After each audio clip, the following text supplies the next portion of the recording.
ಎಲ್ರಿಗೂ ನಮಸ್ತೆ.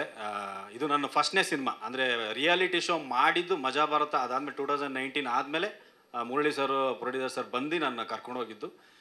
ಈ ಸಿನಿಮಾ ಮೇಲೆ ತುಂಬ ನಂಬಿಕೆ ಇದೆ. ಅದಕ್ಕೋಸ್ಕರನೇ ರಿಯಾಲಿಟಿ ಶೋ ಮಾಡಲಿಲ್ಲ, ಸೀರಿಯಲ್ ಮಾಡಲಿಲ್ಲ. ಈ ಸಿನಿಮಾದಲ್ಲಿ ಅಂದರೆ ಈಗ ಏನು ಟ್ರೈಲರ್ ನೋಡಿದ್ರಲ್ಲ, ಅದ್ರ 100 ಪಟ್ಟಷ್ಟು ಸಿನಿಮಾ ಇದೆ. ಎಲ್ಲರೂ ಫೆಬ್ರವರಿ 7 ಸಿನಿಮಾ ನೋಡಿ. ಅಣ್ಣನ ಜೊತೆ ಧರ್ಮಣ್ಣ ಅಂತ ಅಂದರು ತುಂಬ ಕೇರಾಗಿ. ಅಂದರೆ ಸೆಟ್ಟಲ್ಲಿ ನಾವು ಕೆಲಸ ಮಾಡಿದ್ದೀನಿ ಅಂತಲೇ ಅನಿಸಿಲ್ಲ. ಫಸ್ಟ್ ಸಿನಿಮಾ ಅವ್ರ ಜೊತೆ ಮಾಡೋದು ಅದು ನನ್ನ ಅದೃಷ್ಟ ಅನ್ಕೋಬೇಕು. ಮೇಡಮು ಅಷ್ಟೇ ಜೊತೆಲಿ ಚೆನ್ನಾಗಿ ಮಾಡಿದ್ದೀವಿ. ಆಮೇಲೆ ಡೈರೆಕ್ಟರ್ ತುಂಬ ಹೇಳ್ಕೊಟ್ಟಿದ್ದಾರೆ. ಈ ಸಿನಿಮಾದಿಂದ ಒಂದು ಬೇರೆ ಥರನೇ ಇದೆ. ಅಂದರೆ ಎಷ್ಟು ದಿನ ಕಾಮಿಡಿ ಶೋ ಅದು ಇದು ಅನ್ನೋದಕ್ಕಿಂತ ಇದರಲ್ಲಿ ಒಂದು ಬೇರೆ ಥರನೇ ಪ್ರಾಮಿಸ್ ಮಾಡ್ತೀನಿ.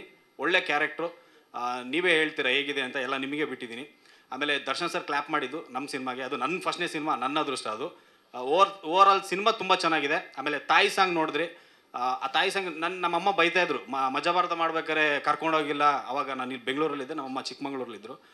ಎಲ್ಲರೂ ಕೇಳ್ತಾರೆ, ನಿಮ್ಮ ಮಗ ಶೋ ಮಾಡ್ತಾಯಿದ್ದಾನೆ, ಯಾಕೆ ಕರ್ಕೊಂಡೋಗಿಲ್ಲ. ಅಮ್ಮ ಇಲ್ಲಮ್ಮ, ಅದು ಸೆಟ್ಟಲ್ಲಿದ್ದಾಗ ಸ್ವಲ್ಪ ಏನಾರು ಇದಾಗುತ್ತೆ, ರಿಹರ್ಸಲ್ಲು ಅದೆಲ್ಲ. ಆದರೆ ಈ ಜಾಗದಲ್ಲಿ ನಮ್ಮ ಅಮ್ಮನ ಕರ್ಕೊಬಂದು ನಿಲ್ಲಿಸಿದ್ನಲ್ಲ, ನನ್ನ ಸಾಯೋವರೆಗೂ ಇನ್ನೇನು ಬೇಡಪ್ಪ.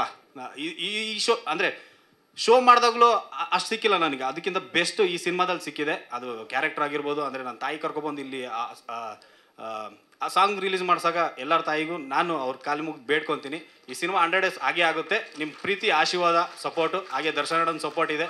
ಅವರೇ ಕ್ಲಾಪ್ ಮಾಡಿರೋದು. ಅದೊಂದು ಆನೆ ಬಲ ಇದ್ದಂಗೆ ಇದೆ ನಮಗೆ. 100% ಸಿನಿಮಾ ನೋಡಿ. ಜಾಸ್ತಿ ಮಾತಾಡೋಲ್ಲ, ಸಿನಿಮಾದಿಂದ ಎಲ್ಲ ಗೊತ್ತಾಗುತ್ತೆ. Thank you. ಕನ್ನಡ ಚಿತ್ರರಂಗದ ಎಕ್ಸ್ಕ್ಲೂಸಿವ್ ಅಪ್ಡೇಟ್ಸ್ಗಾಗಿ ಡೌನ್ಲೋಡ್ ಮಾಡಿ My Movie Bazaar mobile application. Google Play Store ಮತ್ತು ಆಪ್ ಸ್ಟೋರ್ನಲ್ಲಿ ಲಭ್ಯ.